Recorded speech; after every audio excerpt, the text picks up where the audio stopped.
মোশাররফের কৃষি বিপ্লব।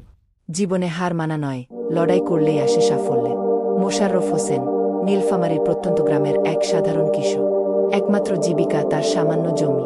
কিন্তু প্রাকৃতিক দুর্যোগ আর পুরনো পদ্ধতিতে চাষাবাদের ফলে বারবার ক্ষতিগ্রস্ত হচ্ছিলেন তিনি। ঋণের বোঝা বাড়ছিল দিন দিন, সংসার চালানো কঠিন হয়ে পড়েছিল। তবে হাল ছাড়েননি মোশাররফ। একদিন স্থানীয় কৃষি কর্মকর্তার কাছ থেকে জানলেন আধুনিক কৃষি প্রযুক্তি এবং হাইব্রিড বীজের কথা।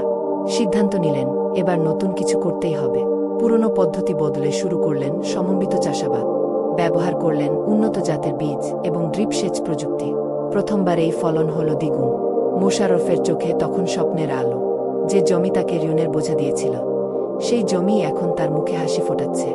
ফসল বিক্রি করে ঋণ শোধ করলেন, সংসারেও এলো সচ্ছলতা। শুধু নিজেই বদলাননি, নিজের সফলতার গল্প ছড়িয়ে দিলেন গ্রামের অন্যান্য কৃষকদের মাঝেও। তাদের আধুনিক পদ্ধতিতে চাষাবাদের কথা শেখালেন, দেখালেন কিভাবে কম খরচে বেশি ফসল ফলানো যায়। মোশাররফের দেখানো পথে হাঁটতে শুরু করল পুরো গ্রাম। গ্রামের অর্থনৈতিক চিত্র বদলে গেল। এখন সেই গ্রাম পরিচিত আধুনিক কৃষির গ্রাম নামে।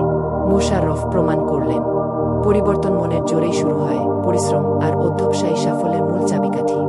স্বপ্ন দেখুন, চেষ্টা করুন, সফলতা আপনারই হবে।